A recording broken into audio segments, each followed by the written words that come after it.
Untungnya ku tak pilih menyerah. Untungnya ku bisa rasa. Nah ini poin ini. Hal-hal baik yang datangnya belakangan. Artinya seolah-olah hal-hal baik itu dia dapatkan setelah dia memilih takdir Tuhan. Dan nggak melawan. Atau rencana-rencana dia. Tapi dia pasrahkan, dia ikuti gitu. Ya kalau di kambing hidapan, kalau soal makna itu tergantung keadaan. Istilah Bang Baru. Ya berarti kan nggak ada yang dikambing hitamkan sebenarnya. Tapi dua-duanya pilihan manusia. Baik dan buruk sebenarnya pilihan manusia. Cuma kalau baik, dia terkoneksi dengan keinginan Tuhan. Kalau buruk, dia tidak terkoneksi dengan keinginan Tuhan. Karena Tuhan tidak hanya sekedar menciptakan, juga memberikan regulasi.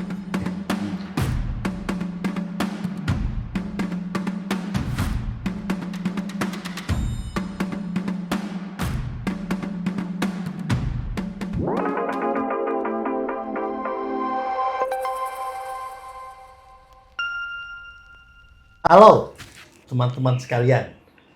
Hari ini kita perdana kita dalam program 3 titik bersama saya lah hadir kita bertiga ini. Yang pertama oleh Mas El Jabir. Selamat siang Mas El Jabir. Selamat siang. Selamat siang. Mas El Jabir gayanya, you lihat aja. Nyentrik. Tapi sufi. Yang kedua nggak kalah nyentriknya dan gagahnya yang berwibawa dengan Mas Fahrudin. Fahrul ya. Mas Fahrul. Selamat siang Mas Fahrul. Selamat siang Bang Sahal. Gimana kabar hari ini? Alhamdulillah. Dan saya sendiri sebagai host. Oke. Hari ini kita mau ngobrol-ngobrol santai. Tapi kita mau melihat dalam berbagai sudut dan perspektif Mas Fahrul maupun Mas Jabir.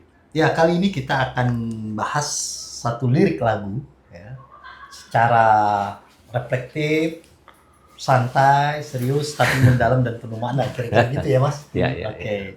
Lirik lagu yang ditulis oleh Bernadia ya. Bernadia. Dengan judul Untungnya hidup harus Tetap berjalan. Oke. Saya bacakan dulu ya liriknya, teman-teman. Persis setahun yang lalu, ku dijauhkan dari yang tak ditakdirkan untukku. Yang ku ingat saat itu, yang ku lakukan saat itu, hanya mengeluh angkuh. Lebih percaya cara-caraku, pilih ragukan rencana Sang Maha Penentu. Untungnya bumi masih berputar. Untungnya ku tak pilih menyerah. Untungnya ku bisa rasa hal-hal baik yang datangnya belakangan. Ada waktu-waktu hal buruk datang berturut-turut. Semua yang tinggal juga yang hilang. Seberapa absurd pun pasti ada makna. Untungnya bumi masih berputar. Untungnya ku tak pilih menyerah. Itu memang paling mudah. Untungnya ku pilih yang lebih susah. Untungnya hidup harus tetap berjalan. Jadi kira-kira begitu ya lirik lagunya. Nah, saya langsung aja ya. Kita langsung aja coba kita gali gitu ya bersama Mas Jabir dulu deh. Karena paling nyentrik gayanya. Ya. Mas Jabir, ini di lirik bait pertama itu dia buka dengan semacam mukodimah kira-kira gitu ya. Dia mukodimah, dia bilang setahun yang lalu kira-kira gue ini ada rasa penyesalan gitu ya, bahwa gue dijauhkan dari hal yang tak ditakdirkan dalam hidup gue. Di saat-saat itu gue tuh hanya bisa mengeluh ya, hanya bisa melakukan dengan penuh keluh kesah dan keangkuhan, bahkan kepongahan. Kira-kira apa makna yang bisa ditarik dari subait ini? Saya tidak tahu apa yang dirasakan Bernadia ya saat, saat lirik ini muncul gitu. Apakah dia benar-benar galau oleh sesuatu? Ya, saya tidak tahu. Makanya saya ingin menjelaskan bahwa pendekatan saya hermeneutika. Saya terpisah dari Bernadia. Sebagai seseorang yang melakukan sebagai author ya? Ya, sebagai pemilik dari lirik ini.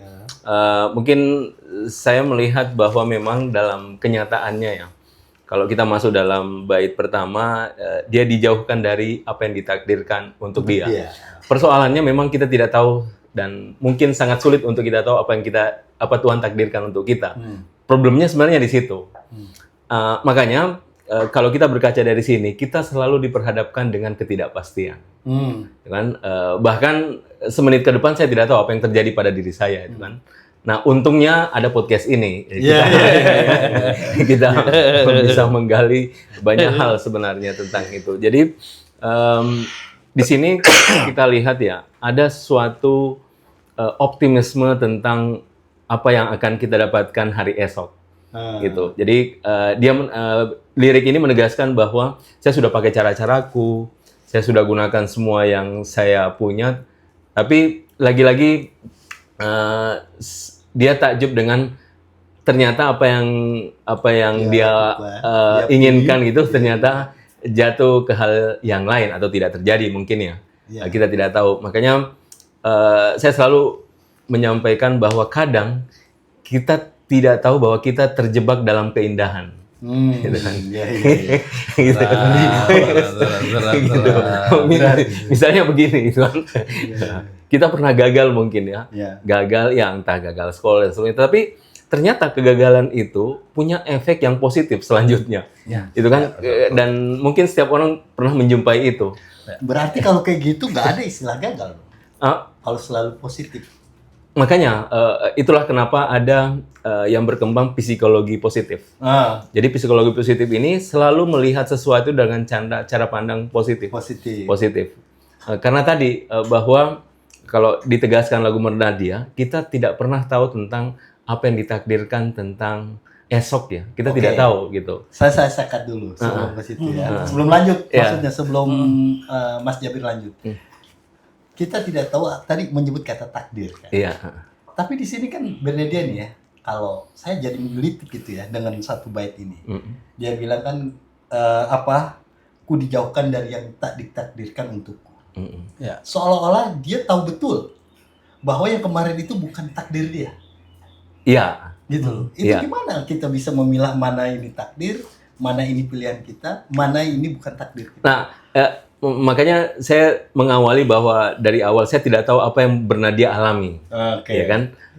Nah, mungkin ini secara fenomenologi dia bisa merasakan itu, tetapi tidak ada satupun orang yang tahu hari esoknya, gitu kan? Kita hanya bisa menjabarkan kemungkinan-kemungkinan dan kemungkinan itu adalah sesuatu yang tak pasti. Tidak seorang pun yang bisa memastikan hari esok apa yang terjadi bagi dia, kan? Kayak gitu. Nah, makanya dia menegaskan di akhir ya, untungnya aku pilih memakai akal sehat, gitu, hidup tersebelah dan seterusnya, kayak gitu. Karena tadi daripada saya harus mengeluh, berkeluh, menggerutu gitu, lebih baik ya sudah, saya lebih bagus memasrahkan segalanya kepada Sang Maha Penentu. Kayak gitu. Gimana kalau Mas Fahru nih? Tadi akan ada lanjutan sebenarnya baiknya dia bilang setelah dia cerita lah kira-kira ya ngasih pengantar sebelum dia masuk ke inti poin yang dia mau bilang bahwa kayak ada penyesalan gitu loh. Jadi pilih cara-caraku gitu kan, lebih percaya cara-caraku. Jadi dia lebih percaya waktu itu dia mau cerita, gue lebih percaya dengan cara gue, pilihan gue, rasionalitas gue, dengan pokoknya berbagai macam yang intinya itu gimana keyakinan dia ya sebagai seorang anak manusia gitu kan.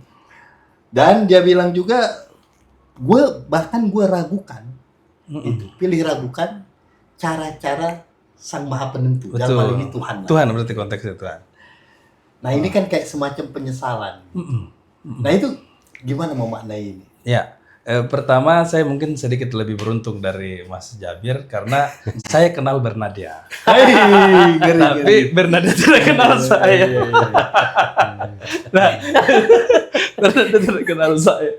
Bahkan sejujurnya saya tidak kenal lagu ini pada mulanya sebagai lagu. Saya malah kenalnya dari Mas Jabir itu pada waktu dijelaskan bahwa itu sebenarnya lagu. Saya pertama kali bertemu dengan lirik lagu ini sebelum pembahasan itu ketika timnas Indonesia lawan siapa waktu itu?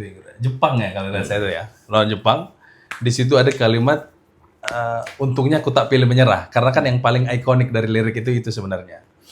Bagi saya itu pilihan coach yang paling cerdas. Kenapa? Karena dia tidak pede juga langsung mengatakan bahwa kita paling hebat. Nggak pantas, karena dari segi track record kelihatannya memang Jepang lebih banyak daripada Indonesia kemenangannya. Tapi dia mau bilang, kalaupun kami menang, untungnya kita pilih menyerah gitu loh. Menunjukkan bahwa kami tidak pilih, memang kalaupun kami kalah, setidaknya kami tidak menyerah.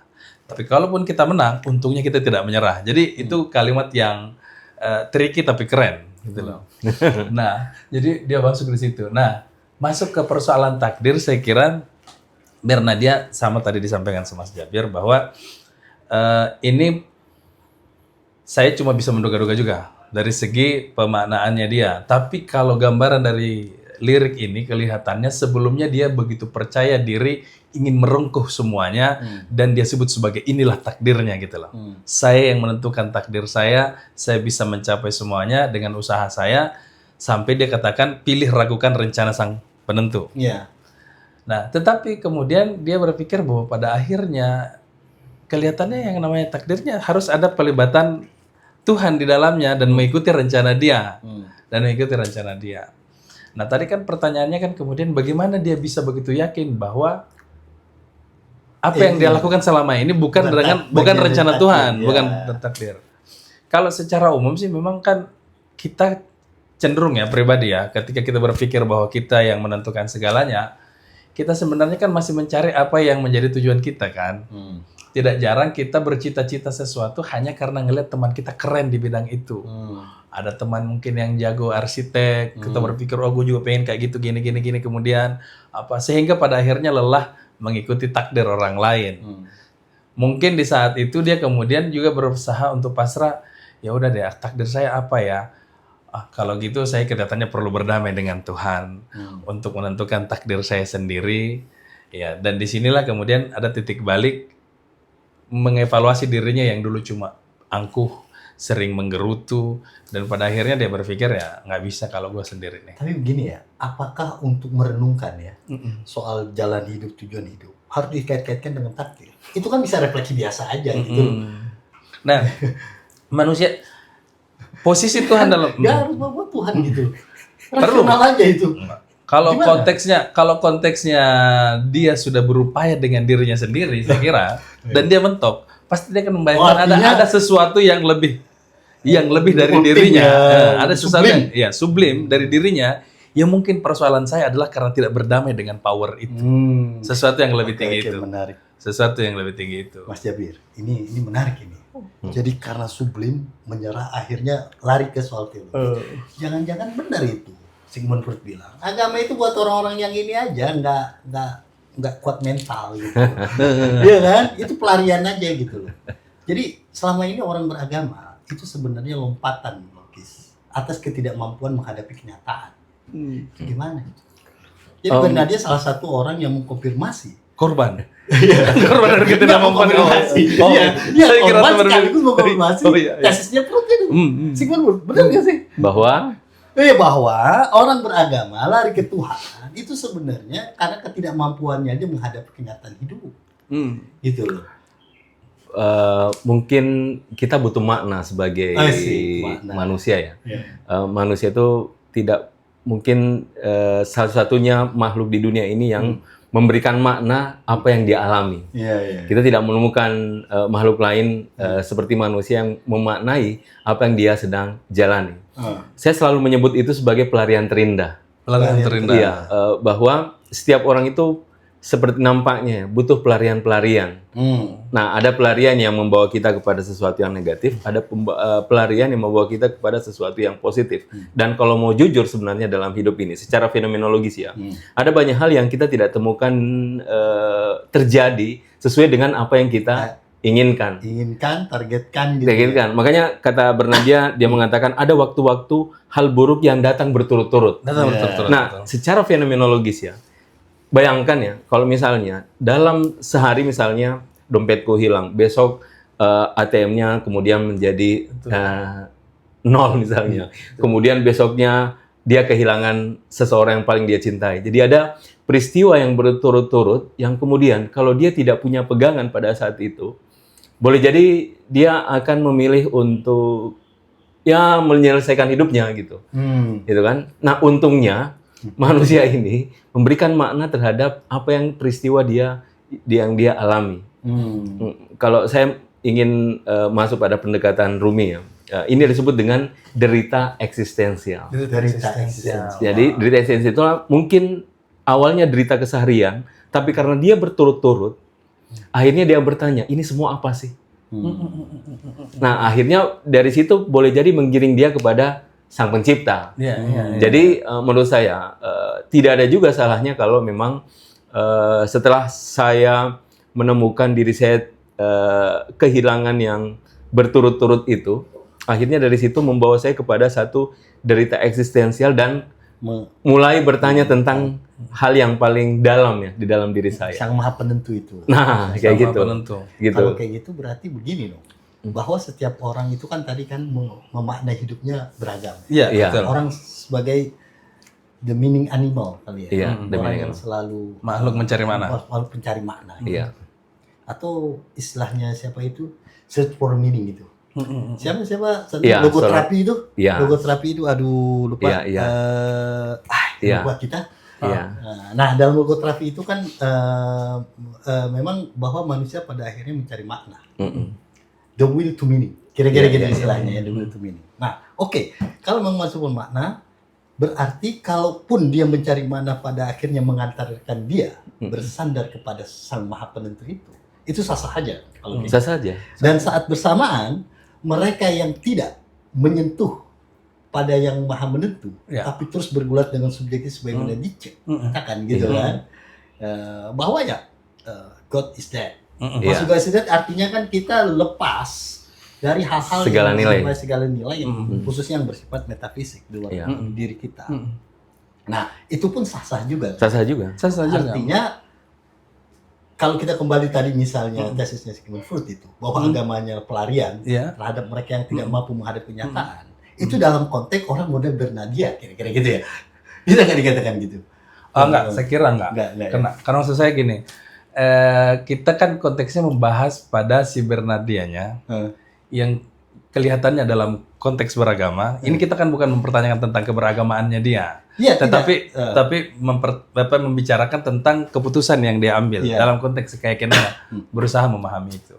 Adapun dengan orang-orang yang mempertanyakan tentang kematian Tuhan, kalau Nietzsche bilang kan God is tot, God bleibt tot und wir getötet kalau nggak salah itu ya. Tuhan sudah mati, dia benar-benar mati dan kitalah yang membunuhnya. Kalau itu istilah yang Jerman yang dia pakai. Nah, saya pikir kita tidak membahas yang itu dulu karena memang bukan lirik itu yang kita bahas atau kecuali suatu waktu kita membahas tentang itu ya. Yang kita kalau saya sih lebih tertarik ke Bernardianya. Bagaimana dia kemudian memutuskan bahwa oh rupanya satu kekeliruan saya selama ini tidak melibatkan Tuhan. Kemudian dari dua, memang tadi pertanyaannya tadi betul tadi Mas Sahal adalah terus bagaimana dia tahu bahwa ini bukan rencananya Tuhan. Nah, kalau saya lebih jauh coba misalnya menyelami, karena mungkin dia berpikir selama ini apakah dia tidak maksimal dalam konteks berdoa? Karena kan kita biasa kan awam banget tuh di masyarakat kan usaha dan doa. Jangan kita dong. Enggak.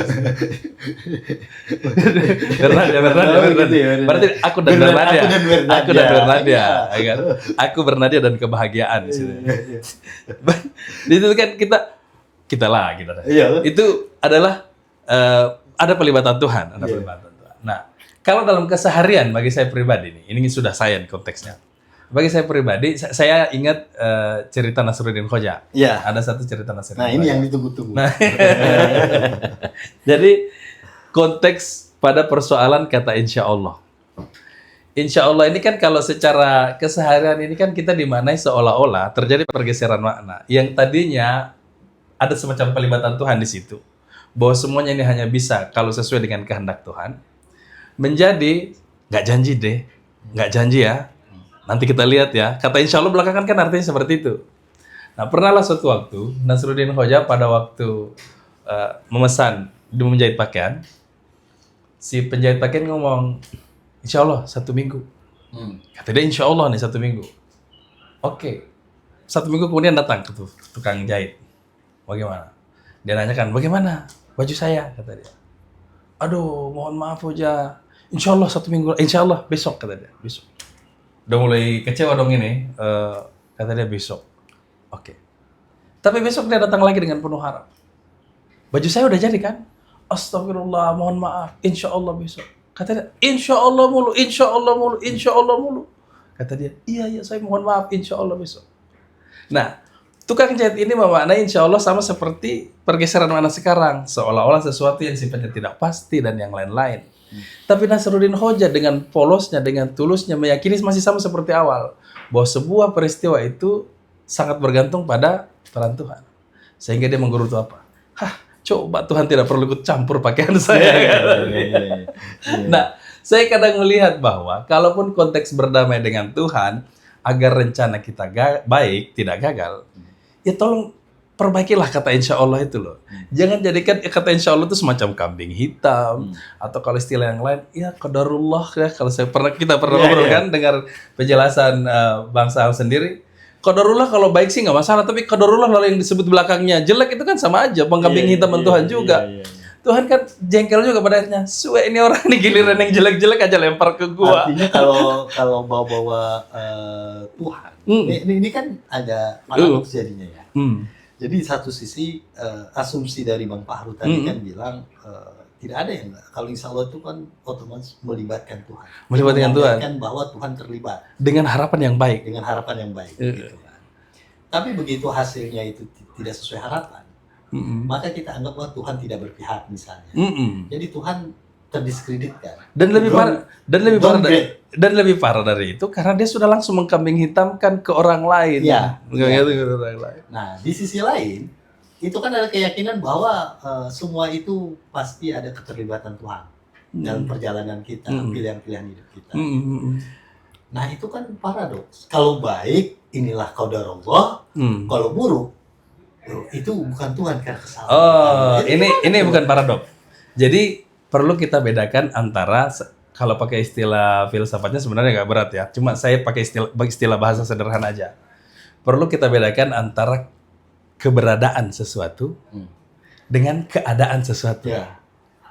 Kalau misalnya kita katakan bahwa ini pot, secara keberadaan, tiga-tiganya kita sepakat ini ada atau tidak. Kita semua akan mengatakan ada. Wujud, dia itu ada. Tapi kalau kita sudah bicara ini baik, ini bagus, belum tentu kita sepakat. Ada yang bilang bagus, karena mungkin dia biasa melihat yang lebih jelek. Ada yang bilang jelek, karena dia biasa melihat yang lebih bagus.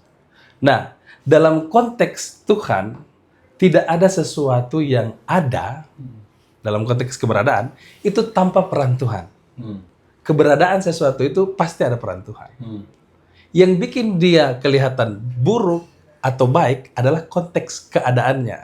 Contoh, persetubuhan laki-laki atau perempuan, untuk menyebut itu baik atau buruk, itu bukan di keberadaannya. Secara keberadaan cuma ada laki-laki, ada perempuan bersetubuh. Tidak ada nilai di sini, masih netral. Dia menjadi baik ketika konteksnya nikah. Dia menjadi buruk ketika konteksnya zina. Sehingga kalau dalam konteks keberadaan memang tidak ada yang lepas dari Tuhan. Tapi kalaupun misalnya kemudian kamu salah, ya karena kamu bawa ke kondisi yang salah. Bukan pada persoalan keberadaan yang kedua ini, tapi sudah kondisi keadaan. Itu persoalannya, jatuhnya ke situ. Mas Jabir, ini nggak konsisten. Jadi dia mengadologikan soal keadaan dan keberadaan.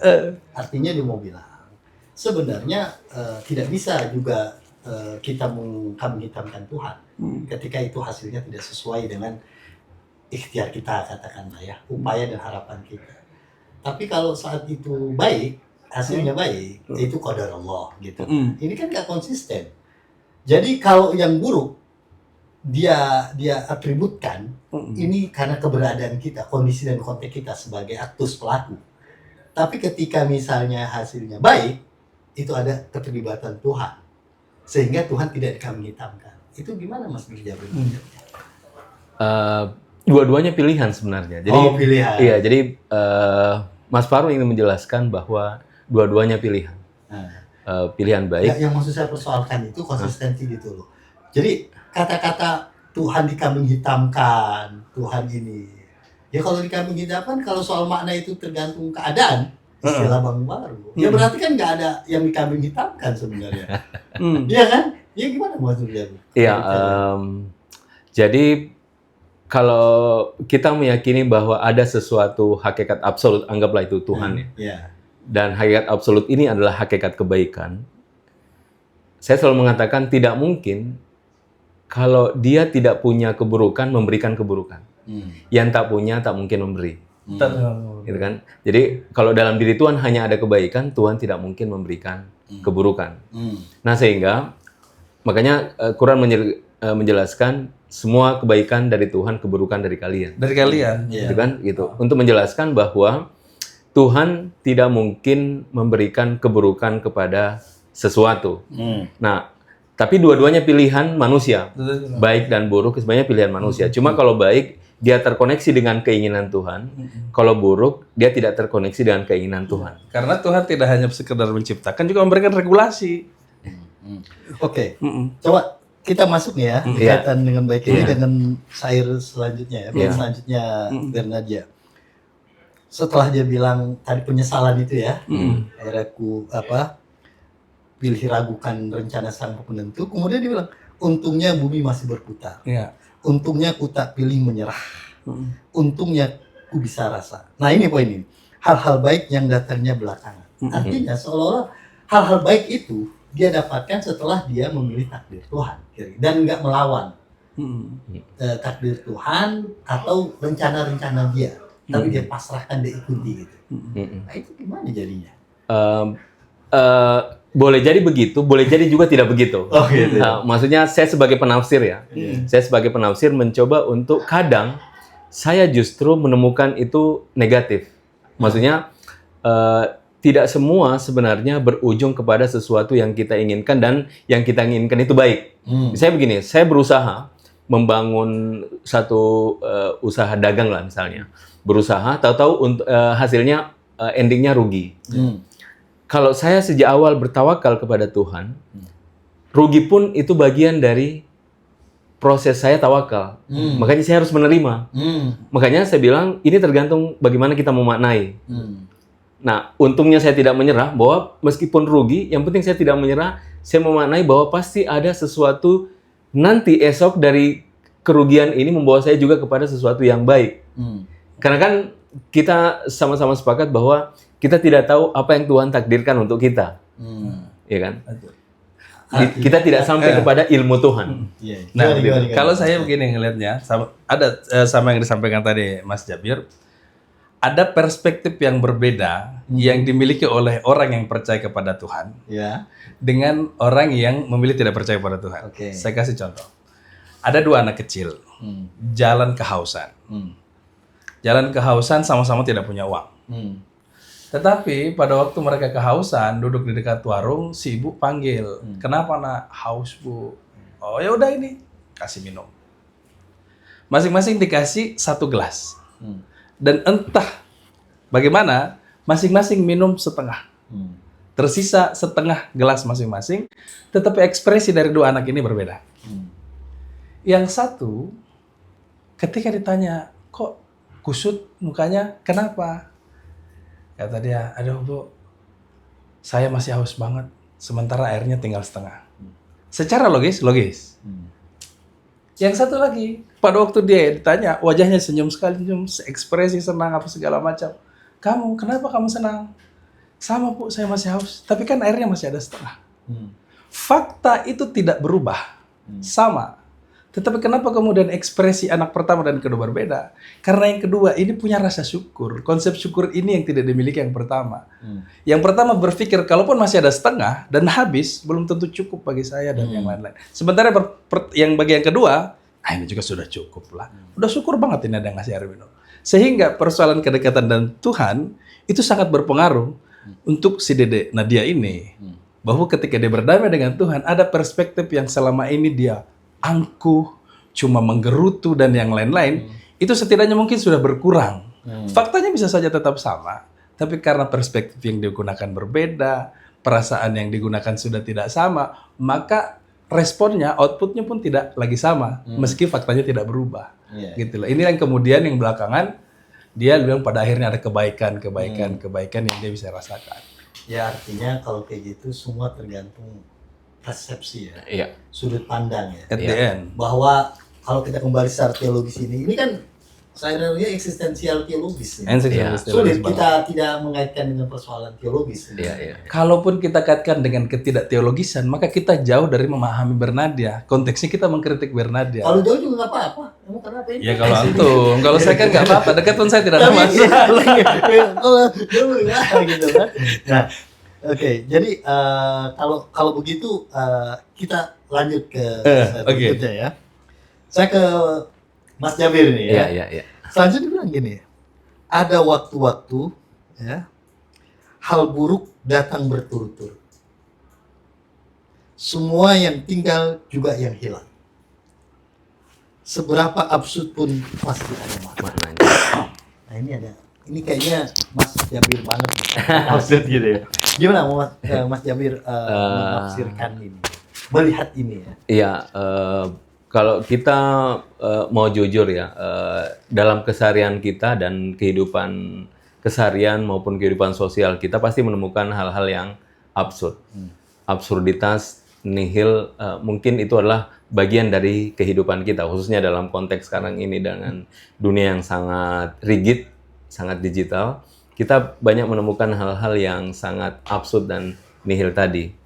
Dan kalau kita tidak bisa berdamai dengan absurditas tadi, apa yang kita temukan dalam absurditas, mungkin kita akan juga akan mengalami satu kegilaan ya. Kalau kita tidak bisa berdamai dengan absurditas yang kita temui. Makanya saya selalu mengatakan bahwa inilah alasan kenapa Albert Camus menulis tentang absurditas. Bahwa setiap orang itu sebenarnya harus menemukan bagaimana caranya bisa berdamai dengan realitas absurditas yang kita temukan dalam keseharian kita. Baik itu dalam mungkin realitas politik yang kita temukan hari ini, itu kan ada banyak kita temukan absurditas. Juga mungkin bahkan dalam hal-hal yang sangat privat seperti agama juga kita menemukan hal-hal yang absurd gitu. Sehingga dari situ mungkin banyak orang yang sekarang ini lebih memilih ateis dan agnostik karena melihat ada orang-orang yang beragama yang menunjukkan itu ya tak bernilai, sehingga ya absurd itu menjadi bagian dari keseharian kita. Kalau kita tidak bisa berdamai dengan absurditas, mungkin ya kita akan terjebak dalam satu kehilangan dan kegelapan dan apapun namanya ya. Nah, Bernadia mencoba untuk keluar dari situ. Dia ingin menjelaskan bahwa ada absurditas yang bermakna. Tidak semua absurd itu absurd, tidak semua nihil itu hanya menghasilkan nihil, tetapi ada absurditas yang punya makna. Nah, makanya kenapa bahas untungnya? Untungnya itu kan ya untungnya maksudnya dia sampai kepada ada hal baik yang dia temukan, untungnya. Meskipun jatuh, tapi untungnya ada. Seperti tadi contoh, untungnya masih ada segelas setengah air ini, untungnya. Sehingga saya bisa mensyukuri realitas kehidupan saya bisa menikmati. Jadi kata untungnya itu saja sebenarnya situ diksi yang sangat kuat ya. Bagaimana dari diksi untungnya ini memberikan satu harapan bagaimana kita menghadapi realitas kehidupan ini. Jadi ada absurd yang bermakna. Tidak semua absurd itu adalah absurd, tidak semua nihil itu nihil. Kalau kita memang ada absurditas yang tidak bermakna. Justru absurd itu meaningless, tak punya makna. Sama dengan nihilisme. Nihilisme itu memang tanpa makna. Sehingga nihilis itu kan adalah satu-satunya nilai yang kita junjung tinggi itu sudah tidak bernilai lagi. Jadi misalnya kalau ada satu kaidah yang saya betul-betul pegang selama ini, tahu-tahu saya menemukan tidak lagi menemukan konteksnya, tidak lagi menemukan maknanya, itu kan nihil banget ya. Ketika misalnya tidak lagi menemukan makna, nilai, bukankah itu sebuah makna dalam bentuk yang lain? Berarti kan nggak jadi absurd. Tapi nihil, dia tidak ada, dia tidak memberikan sesuatu yang positif. Nol itu kan bukan tidak bermanfaat. Nol itu kan masih ada nilai. Tapi tanpa nilai. Ini yang maksudnya manfaat konteks jadi, manfaatnya apa sih? Bukan. Kita harus melihat ini dari sisi fenomenologis. Secara fenomenologis bahwa nilai yang saya junjung tinggi tidak punya nilai lagi, tidak punya konteksnya. Berarti absurd itu semacam devaluasi nilai ya, Iya. secara terus menerus gitu Iya. ya. Oke. Terakhir ya, Iya. terakhir saya mau ke Mas Fahrul ya. Ini biasanya lari-larinya agak religius gitu ya. Dan bertahan dulu defense. Wah, Tuhan teringat. Peci ini berat, bos. Iya. Peci ini berat, Iya kan? bos. Nah, Mas Fahrul, dia kemudian setelah dia bilang apapun itu, absurd apapun itu Ya. pasti ada makna. Kalau Betul. bahasa agama mungkin ada hikmahnya lah. Ada hikmahnya, betul. Gak ada yang gak ada hikmahnya Betul, gitu. betul. Semua itu dianggap ibrah gitu ya. Nah, saya mau nanya ke Mas Fahrul itu, dia bilang pada akhirnya gini, untungnya bumi masih berputar.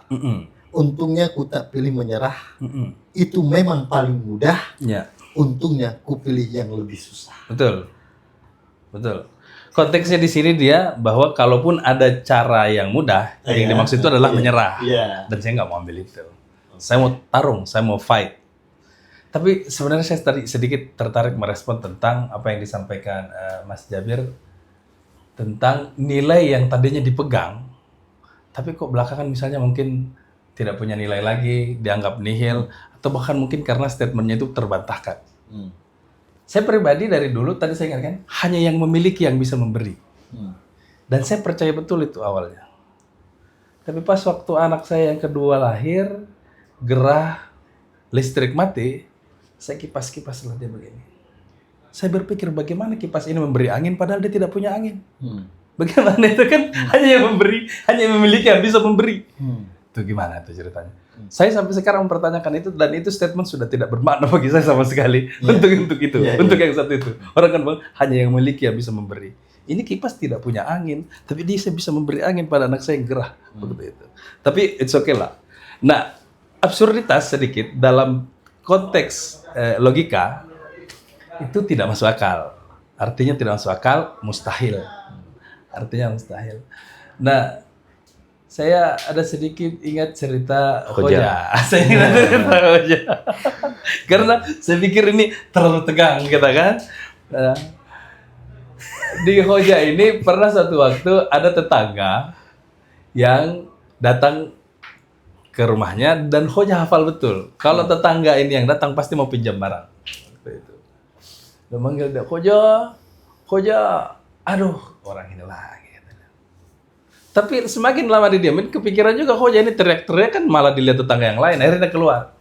Ya, ada apa? Kata dia. Hoja, saya ini buru-buru, gini harus ini itu. Boleh saya pinjam keledai? Dalam hati Hoja kan benar kan mau pinjam lagi?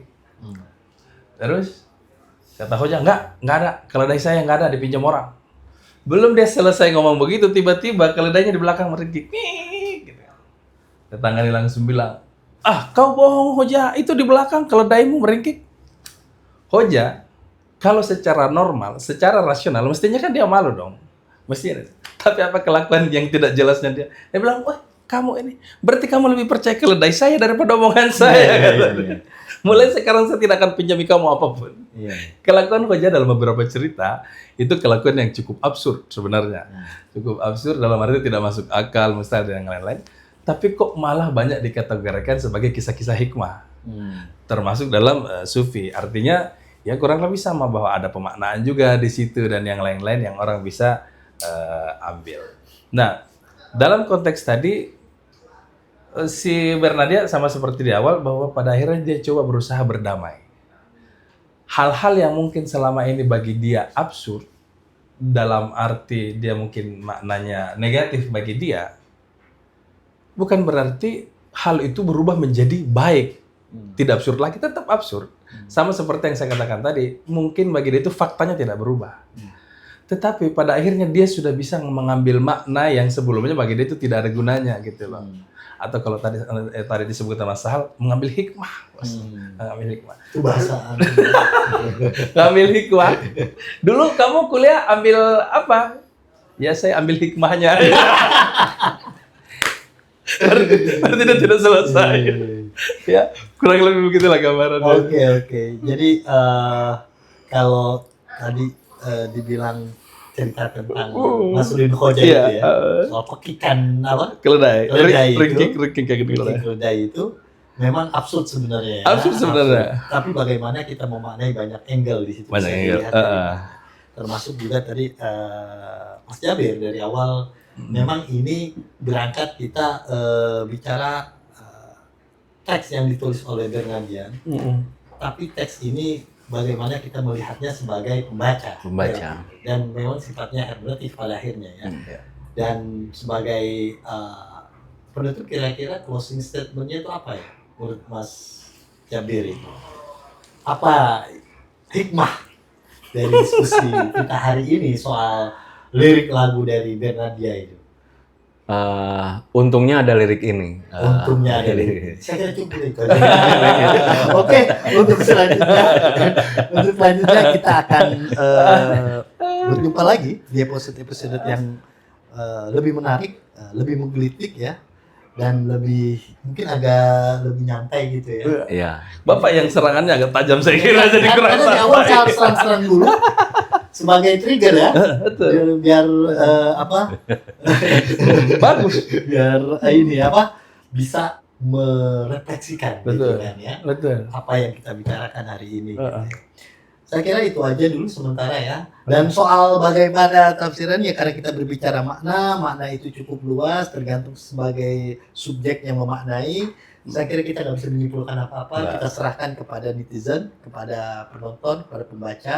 Jangan lupa subscribe dan mohon komen-komentarnya. Masukan buat kami. Sampai jumpa di acara program 3 titik selanjutnya. Assalamualaikum warahmatullahi wabarakatuh. Waalaikumsalam.